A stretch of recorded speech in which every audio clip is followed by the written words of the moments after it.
We're exiting people in a compressed timeline where reskilling is not a viable option. I'm going to pause and let the absurdity of that statement sink in because it sounds good on the surface, but there's more than meets the eye. And that's not just clickbait.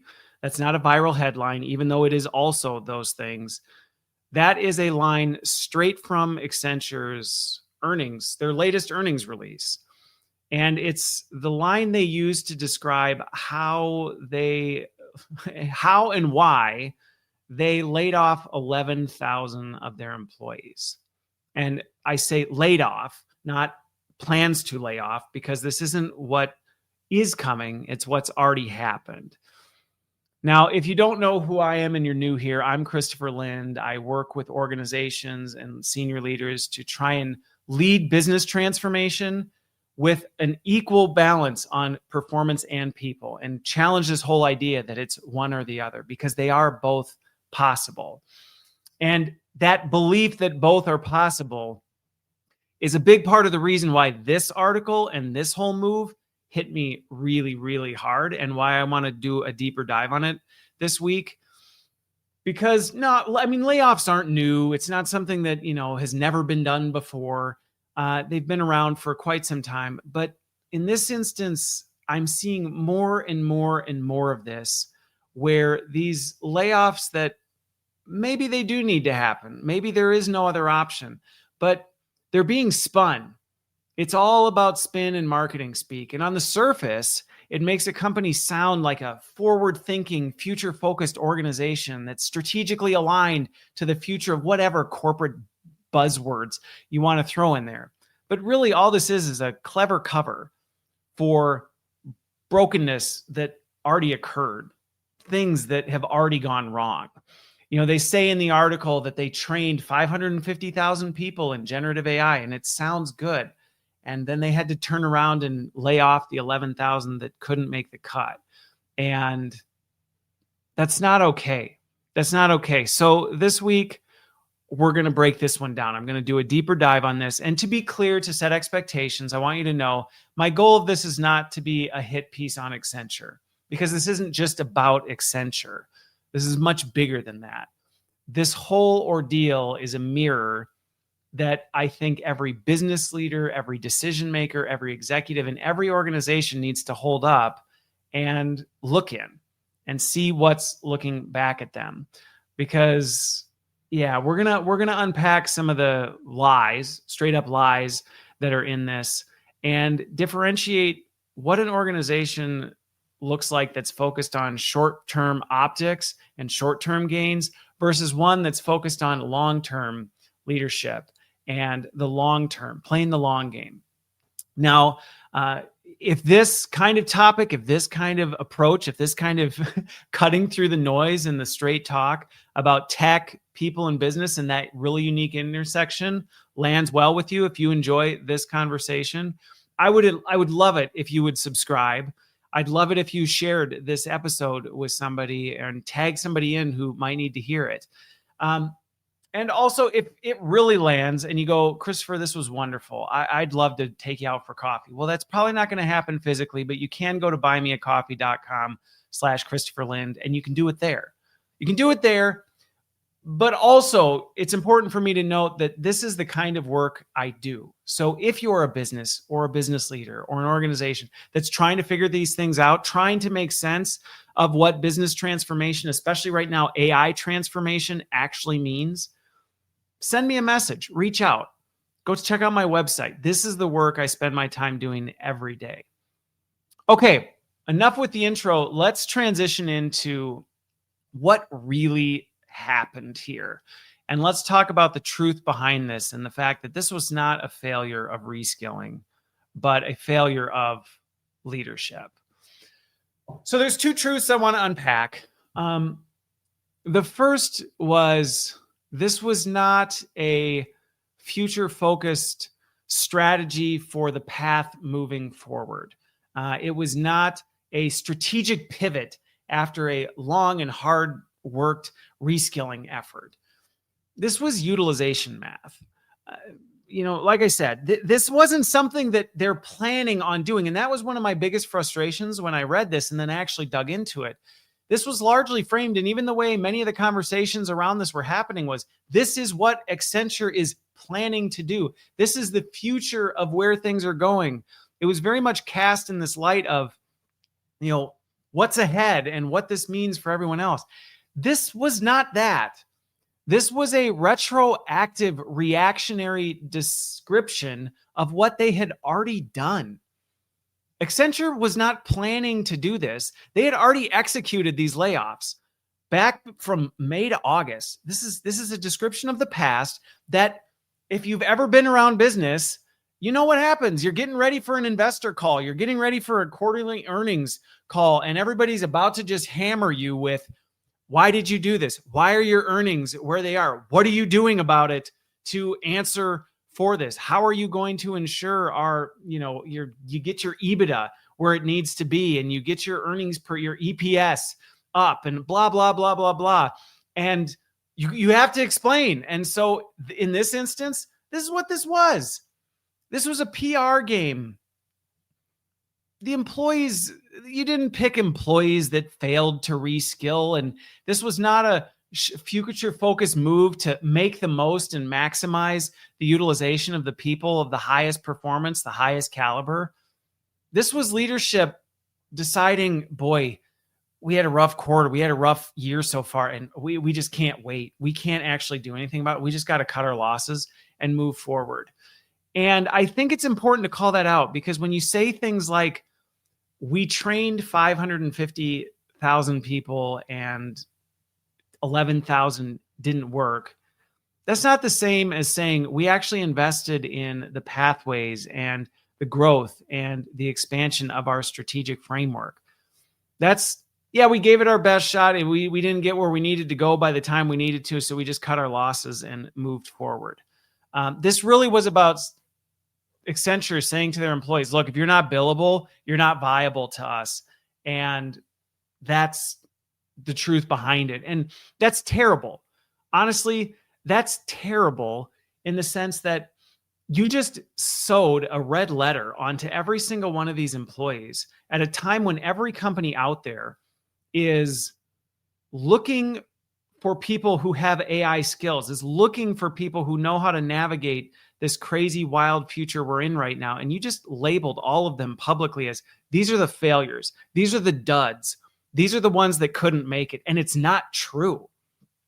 That's the reality of it. It's not true. And to be fair, I was not directly involved in this, but I do enough of this work with these big companies. And let's just not even say this is just about AI. In general, if you were to say, quantitatively prove to me the skills that your people have and whether they're up to par based on the expectations you hold for them, I can pretty much guarantee in every instance that will be met with a deer in headlights look. So I would be willing to bet everything I have that if I were to push on Accenture and say, prove it that 11,000 people were adequately invested in, developed, grown, and they just couldn't make the cut based on established standards that you laid out. That's why I made the AI effectiveness rating that I did, because companies don't have this. They don't have a way of saying, where are our people and what do they need to do? How do they need to grow? And so it's a lie. This article is built on a lie, and has real harm on people who are impacted by it. And that's not okay.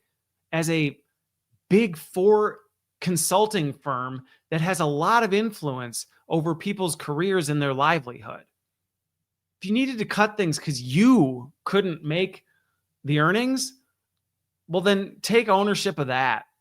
Don't shift the blame onto the people that you poorly equipped, didn't lay out expectations, and then decide, you know what, you didn't do what we didn't really describe and didn't really lay out anything for, and we're just going to get rid of you. But then, we're going to frame this up as like you just not useful in the workforce, especially this AI work. That's terrible. No, that's disgusting.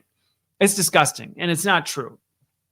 The other one that I want to just be really clear and go even deeper in is that it's not true that AI skills, a lack of AI skills or a lack of ability to develop AI skills is what determined the losers. The margins did, and the finances show that. The $865 million in charges, and then the softening federal demand, like the demand is diminishing. They just needed to explain it. That's what if you actually dig into the earnings report, it is very clear that that's actually what happened. Here's what we build. Market softening. We got a lot of headcount. We are holding on to a lot of people. That is a big expense. And we know that we're going to get shredded for that. So we have to take action. That is really what was underneath this.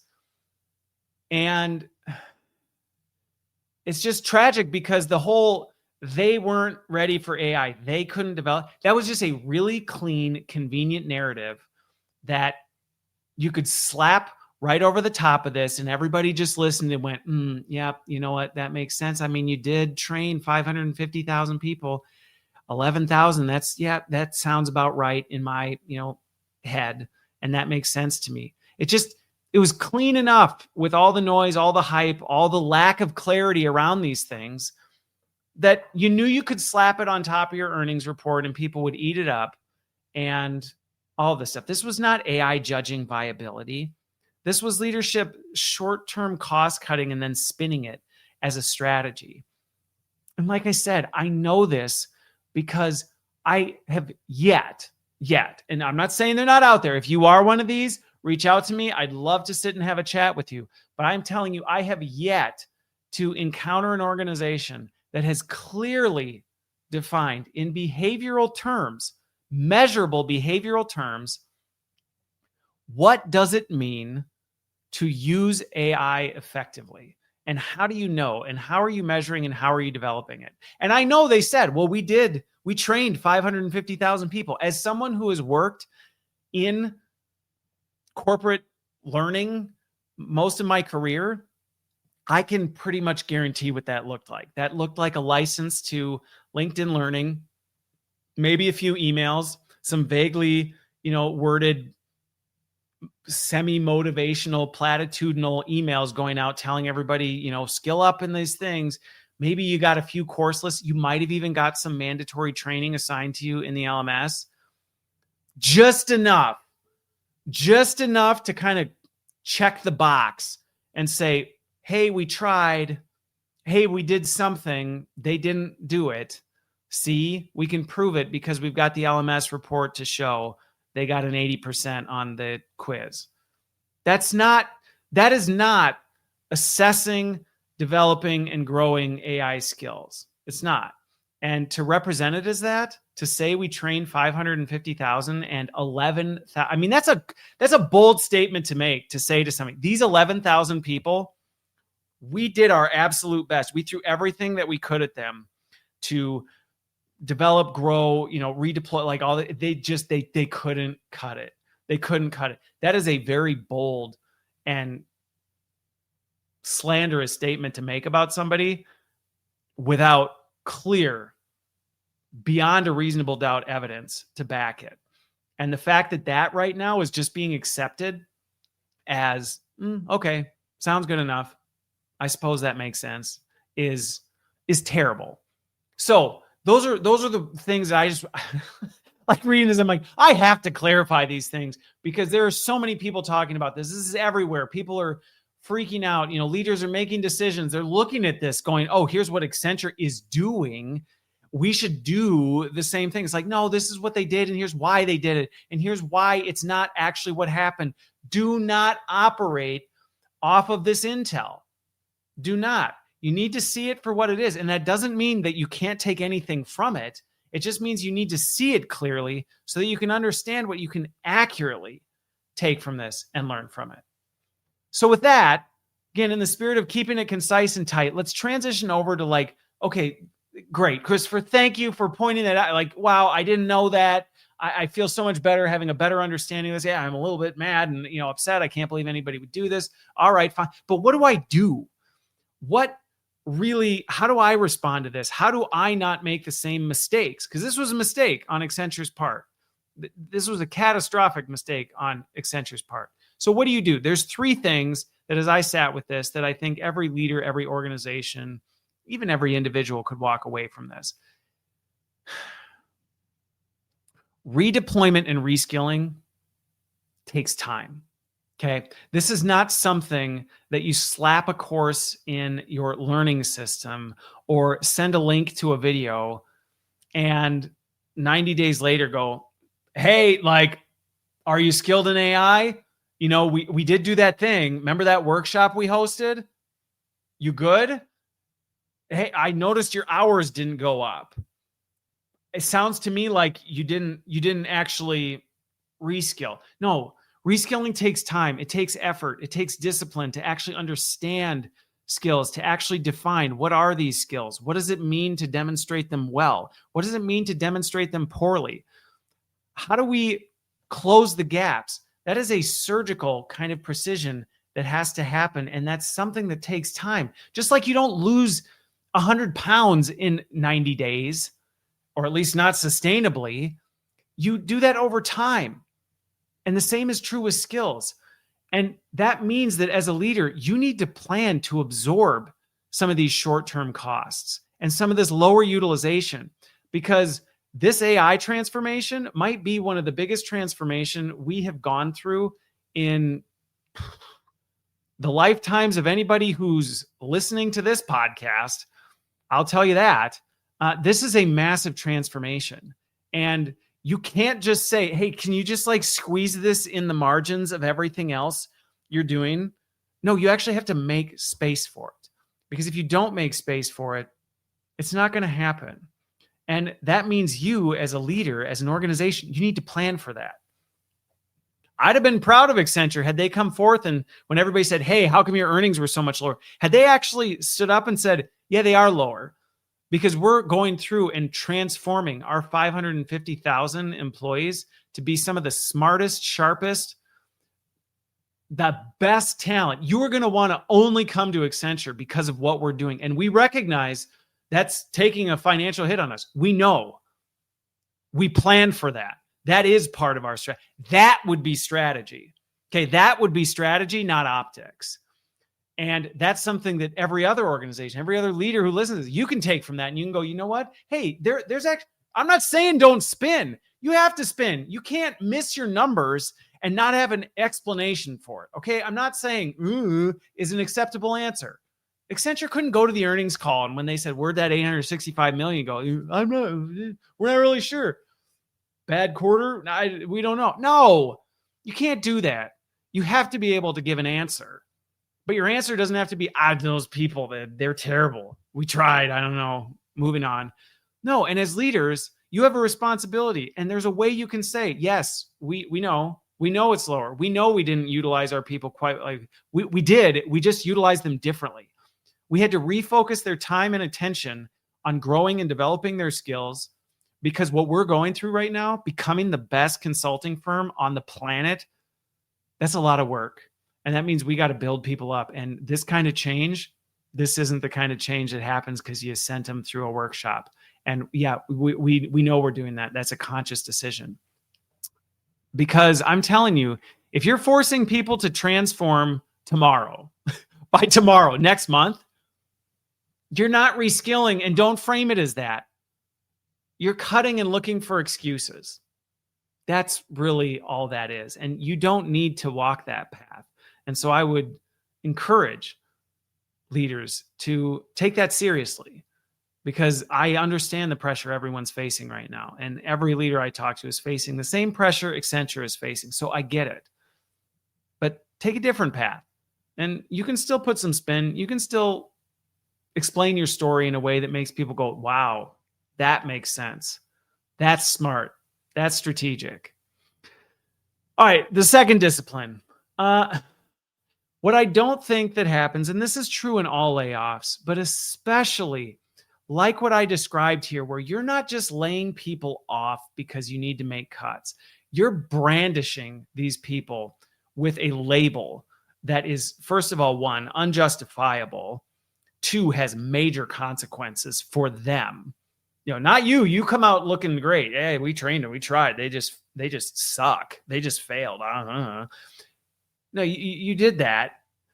And that kind of behavior, that erodes trust at a level that, quite frankly, I don't know that you can recover from. Maybe you can, but it's going to take a heck of a lot longer to recover from the kind of trust you just destroyed than you spent destroying it. And organizations don't think about trust as capital. So this discipline, like this thing I'm trying to encourage you, the second one is you need to see trust. How much people trust you. That is an asset. That is something that has monetary value. And it's either growing or it's eroding. There's no like, well, trust is stagnant. Nope, it's not. Things are moving, things are happening. You're either growing or you're dying, and trust is one of those things. And right now, decisions like this erode trust exponentially. And I'm telling you that when you burn trust like this to take some short-term shortcut off an earnings call to kind of like, well, at least we didn't have to really take any heat for that. At least we didn't have to take any sort of responsibility for any of this. Man, once you burn trust like that, skepticism multiplies, and not just in the people you just released. It's not the 11. I mean, yes, you did. You totally scorched trust with those 11,000. Those are 11,000 people now that are out there that are going, yeah, Accenture is a company you can't trust. And here's why. Here's what they did to me. Here's how I went through all this. And more, especially with social media and the internet, people talk. I mean, they always did. But now these kinds of things, they get out, they get around, they're all over the place. But it's not just with the 11,000 people you just wrongly, in my opinion, wrongly laid off. Now, again, might there be reasons? Okay.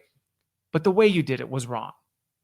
And that's going to impact the people who are left because they know it. They know it. They know those 11. They had coworkers, they had colleagues that they worked with that they went, they're the one that taught me how to use AI. I know for a fact that person knows how to use AI. They know how to use it better than I do. And while the people who are left might be going, whew, at least I made this round. You think they trust you after you just demonstrated, yeah, we'd lay 11,000 people off.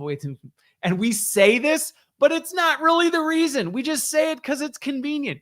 You think that doesn't erode the trust and the performance of the people left in your organization? It does. And it does on levels and scales that you cannot imagine. I know that sometimes there's this perception of like, we sent a clear message. Now people are going to take it seriously and do something about it. Yeah, except it doesn't hold water because guess what? They know that's not really the reason you did it, and they don't have anything tangibly to go, so what do we even do? So all you did is incite fear, panic, and erode trust. I can send you to about 9 billion research reports that'll tell you the impact of that on organizational performance. But who cares, right? Because, I mean, Wall Street rewarded us. At least our earnings didn't take a hit. At least our, stock price didn't dive. Really? That kind of short-term win is worth it. Because I'm telling you, Wall Street will forget. Okay, had Accenture come out, been honest, been straightforward, been sincere about what they really were doing, why, and what their plan was, taking a financial loss with a strategic plan to grow and develop their people because they know where the future is and where they're going and how this ties out. Yeah, sure, Wall Street, the market might have taken a hit. You might have had a few hit pieces written up on you. And guess what? People would have forgot. They would have moved on. You would have lived to see another quarter, another annual earnings call, and nothing would have happened. But the damage you did with this, people will never forget. They will never forget. And the trust you just destroyed through this will last, and it will continue on, and you will continue. You want to talk about compounding interest. You're going to be paying the compounding interest on this, and it is, quite frankly, potentially going to overtake whatever benefits you think you gained from it. All right. The third and final one that I want to talk about here is talent gravity. And, there's lots of debate on what it means to be a high performer or a low performer. And I already, hopefully at this point, have illustrated that a lot of times those terms don't necessarily mean what people think they mean. But at the end of the day, the people who are carrying the load, the people who are delivering for you, the people who are actually The people responsible for that $865 million,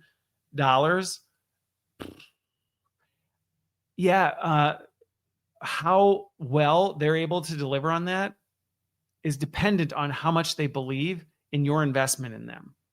And, you'll see this in reports, you'll see this in surveys, that one of the biggest things people want, they want to feel like, they're being developed, they're being trained by their organization, they're being invested in.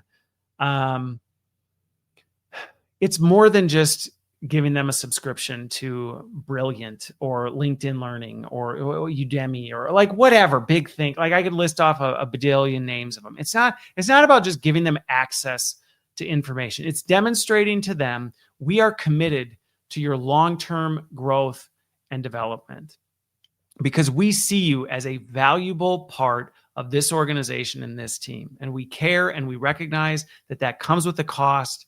And we are as committed to that cost as we want you to be committed to us.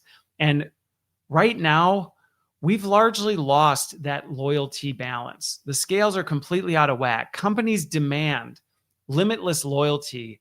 And, you have to show us how loyal you are to us. We, on the other hand, if we decide we're just going to say you're not AI ready for no reason, we can dump you next week if it helps us, make the earnings call a little bit easier. That kind of out of scale balance, that doesn't last. It doesn't last. And when you publicly label people unreskillable, that kills your talent brand. Because you know what you just said to everybody? We as Accenture actually failed. We don't know what we're doing. We don't know what we're doing. This whole AI thing, it's hard. And we gave up. And you sent that message not only to the streets, you sent it to all of your current employees, you sent it to everybody who's ever going to consider coming to work for Accenture, that, we aren't really committed to the hard work when that hard work is related to our people. We'll try, we'll give it a college try, but ultimately, if it doesn't work, we'll just throw in the towel and send them on their way. And when people start to believe that you view talent as disposable, you make your company disposable to talent. And you can say, well, I don't like that. It shouldn't be that way. Well, it is. When the employees that work for you believe that you would drop them at a hat if it meant making your earnings call a little bit easier for you, you really think they're going to stand behind you when push comes to shove? You really think they're going to think twice when they have the opportunity to do something, go somewhere else, tell somebody why they shouldn't work at this company? No. And yes, they are still responsible for their behavior. I'm not saying that, if a company does this, people can do whatever they want. No, I'm a big advocate of personal responsibility. At the same time, when this stuff starts hitting you back, when it starts affecting your bottom line, and you can't explain it, you have to look in the mirror and you have to go, you know what? Our talent is treating us the same way we've treated them. And if we actually want our employees and our talent to think differently about us, if we want the best, most skilled people to come work here and want to stay here and to fight for us, boy, we better make sure that we are doing everything we can in our power to demonstrate and model what good looks like in that. We need to model to them what it looks like to stand up for them, to defend them, to invest in them, to be committed to them when we know nobody else will. And if you're not willing to do it, just don't be surprised when it doesn't go your way down the road. All right. Well, let's call it there. Because I know, and hopefully by this point, you recognize that what looks like a win to the streets and on the earnings deck and to the market, this is a huge net loss. This should be a case study for every organization in what not to do when it comes to trust, talent, skill development, and long-term resilience. This is a perfect case study. This is a postmortem. of what not to do. And if you're somebody who is in a position where you're considering this, this is a chance for you to go, hey, let's not walk the same path. If you're tempted, which this is always what happens, these things happen, and then it's a series of people who do it because they take the same freaking playbook and they run it on repeat because things haven't had a chance to catch up yet. And it looks like it worked for Accenture. Well, look, their market didn't take a hit and seems to be fine. Yeah, they had a few angry articles written about them, but overall it seems to have gone well for them. Yeah, well, that's because you haven't seen the after effect. You haven't seen the nuclear fallout. And so if you haven't made this play, you have a chance if you're tempted to go, you know what, let's copy what Accenture did. It certainly sounds like the easy road. Yeah, well, we all know what happens when you take the easy road. And so the question to you is, are you leading for 4 quarters? Are you leading for next quarter? Or are you leading to be sustainable and durable for the next 4 years? Quite possibly some of the most challenging years that you're ever going to face. So I'm curious to hear what you think. I would invite you to comment, add your thoughts. I'm always interested to hear for that. Again, if this was helpful, if you appreciate this kind of content, please subscribe, share it. Take me out for a coffee. It means the world to me. And if you need help navigating this, if you would benefit from somebody who sits alongside you and has helped organizations walk through these really, really difficult waters and come out the other side winning, both in people and performance, send me a message. All right. With that, hope you have a great week, and we will see you on the other side.